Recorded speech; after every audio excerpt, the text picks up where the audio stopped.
So we're here with Sandy. So Sandy, let's get some background from you. Sure. So if you tell us about your history, and from the beginning, all the problems you may have had in the past, as much as history as you can possibly give us about yourself and your business. Okay, how much time do I have? So I started the permanent makeup industry. I was one of the early pioneers. I wasn't the one who had the idea, but I was the one who took the permanent makeup industry global back in the late 80s and the early 90s. And it's just boomed since then. You know, I've seen this industry sort of kind of there. When you started, how many people, was it an early market? How was it? Not many people were doing it? No, it was, I was in the cosmetology field, and the gentleman who actually started the industry was married to Lana Turner, who was the Hollywood actress. But he was not exactly the most ethical of people. The question is a bit different, because now everyone is actually, many people are doing permanent makeup and micropigmentation. When you started, there weren't many people doing it. When I started, there was quite a few people getting into the industry because it was new, it was innovative, nobody knew really what it was. And so the first year that I got into it, the gentleman who introduced me to the concept had advertised heavily to the cosmetology market and had really been successful in marketing his idea. The problem is he didn't know how to do the procedures, he just had the idea. And so there were probably, I would say, well, he made $8 million in 1 year, so that's about how many students got into the industry. There were quite a few of us who entered the market.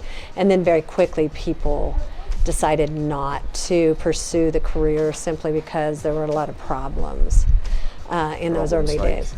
Well, there was people were having difficulty getting color to take. The pigments were inferior. There wasn't any kind of topical anesthetics to speak of. The procedures were painful. There weren't leaders who really knew how to do the procedures. So basically, as an early pioneer, which I didn't realize at the time, I was just a young, ambitious woman who was truly experimenting on women's faces, not knowing I was experimenting, thinking I had someone to turn to, and I didn't.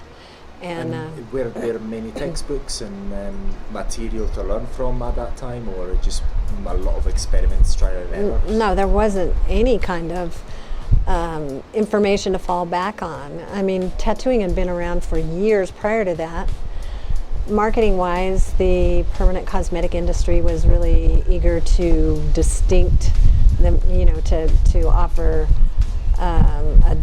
We wanted to separate ourselves from the tattooing industry because nobody wanted to be affiliated with that back in those days. And of course, times have changed, and tattooing is pretty common today. But back then, the only people who had tattoos were the guys in the armed forces that went out and got drunk on a weekend and got their tattoos. And so tattoos were sort of shunned, and we viewed anyone who had a tattoo as less than. Of course, tattooing today has been accepted widely, and it's very popular. And so, times have changed, of course. But back in those early days, we certainly wanted to separate ourselves from the whole idea of tattooing. And in terms of, the resources and information that was available, it was pretty slim. There really wasn't anything. I truly was the early pioneer who experimented on people's faces. But, I was young and ambitious and naive, and so I was eager to make it work. And every time I would, do a procedure, I would have enough success that it kept me interested, but there were so many problems that it's like, I had to find solutions. So I would, do a procedure, and then, I'd see a little bit of color and I'd see a little bit of hope. And A then, bit of colour, a bit of. I'm sorry? You would see a little bit of colour and a little bit of. A little bit of hope. Hope. You know, in other words, I would implant the pigment and the client would think, gosh, it looks good. And then, you know, 7 days later, she doesn't have a whole lot of color. And I'm thinking, okay, it's something that I'm doing wrong. And what I didn't realize at that time is that the colors were so inferior. And so I really became passionate about researching colorants, you know, and so that's how somewhere along the line I developed this passion for permanent cosmetic chemistry of colorants. And so what has changed between when you started till now in terms of the chemistry of the pigments? you know, it's so interesting. And how did you develop them? What was your, if you could give us a bit of background? Sure. I think I had a lot of beginner's luck in the beginning days, because so many of my colleagues, other people in the industry that were trying to make the procedures work, really didn't find the solutions that I found. And I somehow stumbled onto the lead chemist in the Pfizer Corporation, which is a large chemical company in the States. And the reason why I say it was beginner's luck is because I've talked to a lot of chemists since then, and this guy really understood the relationship between the body's absorption of colorants and what we were using at that time for permanent makeup, which is really that was really kind of launched my research into chemistry. And so I stumbled on the right person at the right time, is what I would say. And then what are the pigments made of today? Colorants today are either, still today, it's what was true back then is true today. You know, we still use inorganic and organic colorants. There's lots of, yeah, it's colorant. It's not complicated, and yet it is. But we still use inorganic and organic colorants today. There's so many false advertising claims out there, so it gets confusing for practitioners.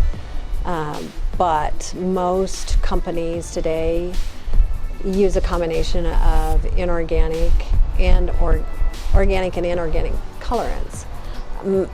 There's lots of practitioners who think that, you know, we either use organic or inorganic, but the truth is that if you're working with organics in terms of the manufacturing environment, you're going to have some inorganic with it. Same is true for the inorganic. So it gets kind of confusing for a practitioner because they don't understand color chemistry, and they aren't really expected to. That's sort of my role as a manufacturer, I would say. Just my opinion. What is the difference between organic and inorganic in terms of results? In terms of results, that's interesting. Again, there's lots and lots of myths. There's so much misinformation in our industry, but organics are carbon-based colorants. I mean, this is for an audience who knows absolutely nothing. Well, you know, it's not a either or. It's not a black and white issue. Each individual colorant, whether it's an organic or inorganic, has certain properties that are appealing for the manufacturer if they have really studied longevity and safety of colorants. So there's lots of variables that go into each colorant. So I'd like to make this simple and say, oh, you should use this one or that one, but that's not reality. My reality is that each colorant has a specific characteristic that makes that colorant beneficial to use in a bottle or not. And so there's lots of colorants I tend to stay away from because I am really focused on the longevity of color. You know, I know that it's real popular today to create procedures that are sort of temporary because the modern marketing has a tendency to focus on temporary permanent makeup. Well, you know, I tend to sell what works for me and what I think is valuable. And when I get a permanent makeup procedure, I want to color it to stay. I don't want to do it every 9 months. It's painful, even with great anesthetics that we have, and we do have good anesthetics, and it's not, the pain is not, overwhelming at all. But I don't want to go through procedures more than I have to. Now, that's my opinion and my experience, and that's what I tend to gravitate toward. And other people might disagree with that. Other people find more value in temporary colorants, and that's just not me. Okay, so organic is more temporary? No. Or It's not, again, it's not a black and white issue. It's not that there's good organics and bad inorganics. It's not that, we have to, as a whole in our industry, I think we have to get away from, what do you use, inorganic or organic? Because I find that there are inorganics that have properties that are quite beneficial, and there are some inorganics that last longer than other inorganics. Same way with organics. You can't just put them all in one bucket, so to speak. So what are the main difference in terms of properties between inorganic and organic? Again, it's not inorganic versus organic. It's about the individual colorant. So if you could take a red, for example. Okay. Now, I prefer more of an organic red than an inorganic red, but there are some newer inorganics that are coming on the market that have some benefit and some value. But I tend to gravitate toward some of the choices that I have in organics simply because I've tested them for so long. That's the other issue, is that our industry has done very little research aside from what Premier Pigments. I am the CEO of Premier Pigments, so of course I think there's value in my products because I have done that research. I've been definitely probably researched more pigment chemistry in the permanent makeup industry than any other individual, bar none. I've had over 30 years of experience in that, so I don't know that I answered your question, but I kind of got off. What was the question again? The question is, in order to understand what the benefits of using organic and the advantages and disadvantages of organic versus inorganic, and vice versa. So if I'm using organic, for example, what are I'm not saying the benefits versus inorganic, and the same thing. If I'm using inorganic, what are the benefits, the things that I can do with inorganic that I cannot do with organic? Okay, in terms of the end result. So in general, if we can possibly answer that question. No. You keep asking me about inorganic versus organic. And I keep giving you sort of the same answer, and I have to say that again, each individual colorant has individual properties. There's no one pigment that is better than the other. It's just that the individual properties is what we really pay attention to when we're formulating a permanent cosmetic pigment. For example, there's a higher tinting strength in one colorant than there is in another. One colorant may have a higher opacity or yield a higher opacity than the other. And so I'm going to choose those. I do tend to gravitate, just because of my personal preference, toward pigments that are more opaque, simply because women want color. Even if they want natural color, they want color. Now, some people would argue that today's woman wants more natural. Well, I can create very natural end results with an opaque color. What I can't do with a transparent color is to create enough color that the client is happy. All of these procedures that are coming into the market where we see beautiful before and immediately after results don't necessarily yield a final result that the customer is happy with. So I'm really consumer driven. I make decisions based on what my consumer wants, not on innuendo and assumptions. I really pay attention to what that consumer wants. Okay. And how's the market changed since the beginning when you started? Okay, so the market has changed significantly since when I started. When I started, it was really a matter of educating the public on what permanent makeup even was. Most people didn't even know what it was. A lot of people hadn't heard it. So I was tasked with not just educating the public on what the risks were, as well as what the expectations, what the benefits were, but I was tasked with really introducing the concept of permanent makeup to the world. So today we don't have to do that. Today it's pretty well known. Most women know what it is. Mm-hmm. A lot of men even know what it is. Mm-hmm. And so it's permanent makeup is mainstream today. It's no longer this secret. It's a well-known part of society, and it's going to become more and more mainstream as time passes. I predict in the future that we are going to see permanent makeup in some form or fashion on every woman. I don't believe in 20 years from now you're going to have women who don't have some form of permanent makeup. That's just my prediction. Mm-hmm.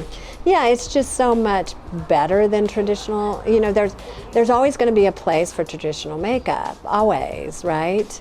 But for a woman to wake up in the morning with permanent makeup, it's just, as a woman, I can just speak for myself personally.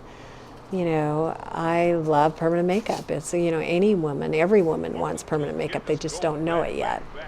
But you give them a procedure, give them a taste of it, and typically they will really become enamored with it as long as it's done professionally. So the education of permanent makeup has changed slightly.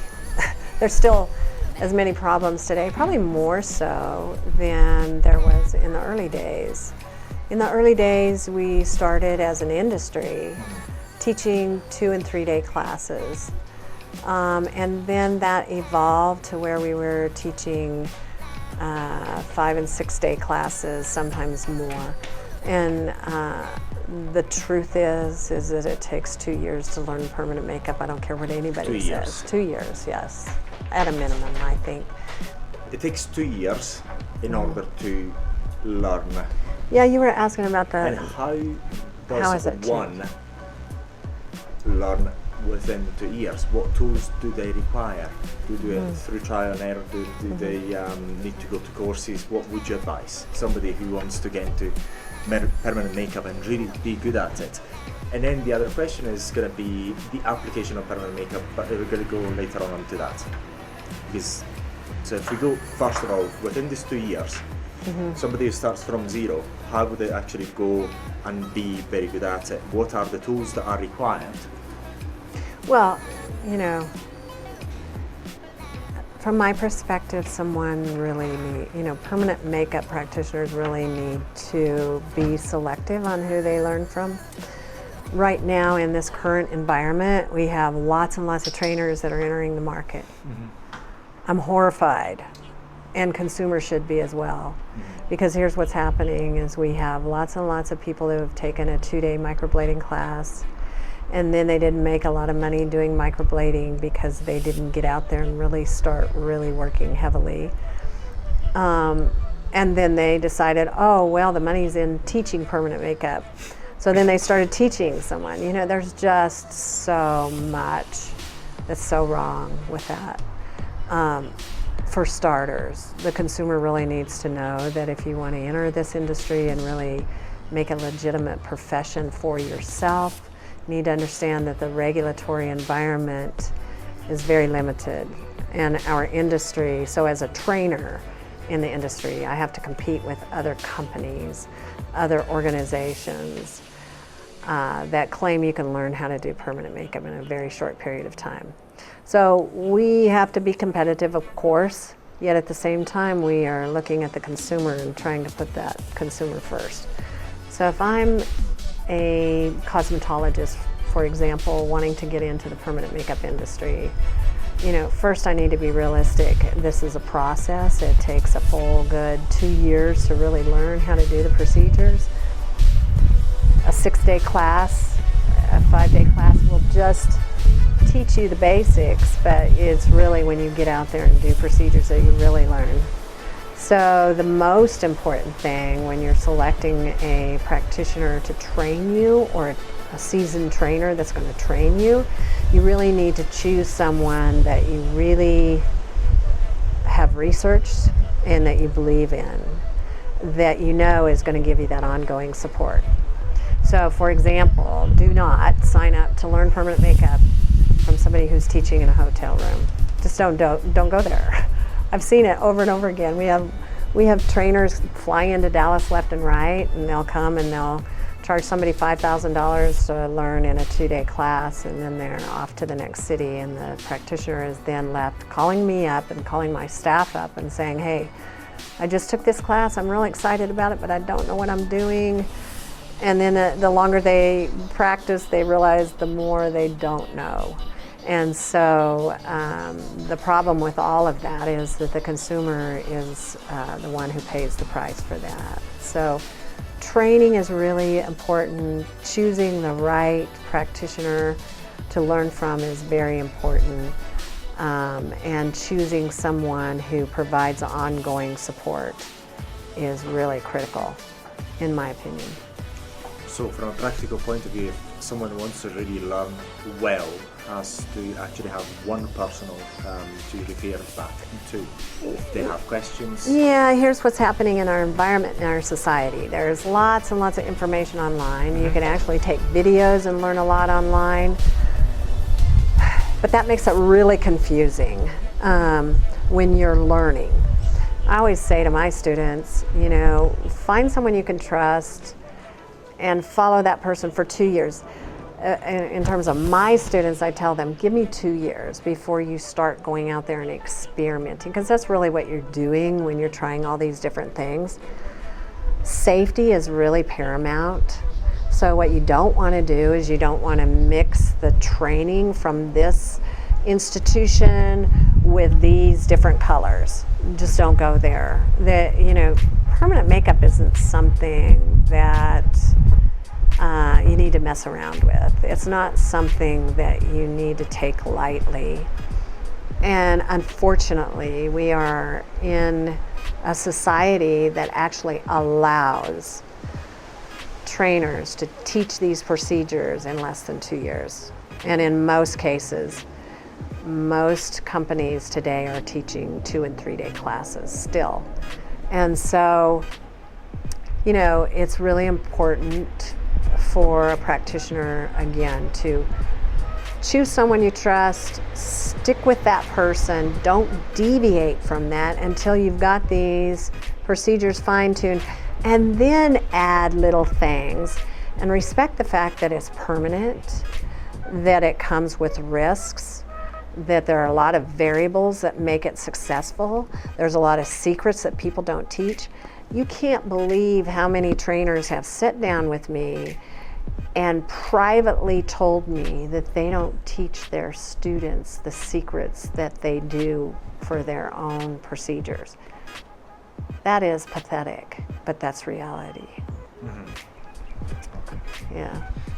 Now, the other question is, what applications do we have with permanent makeup? As I say, obviously permanent makeup, scar work in terms of covering up scars, stretch marks. Yeah, so there's there's How many two things can one do with there's all these tools? Okay, so there's a lot of different profit centers that we can focus on as permanent cosmetic practitioners. Some people just focus on cosmetics. Some people just focus on when you say brows. cosmetics, means lips, Eyeliner, eyebrows. Okay, so we have this in our training facility, we teach permanent cosmetics the traditional way, which consists of eyebrows, eyeliner, lips, full lip color.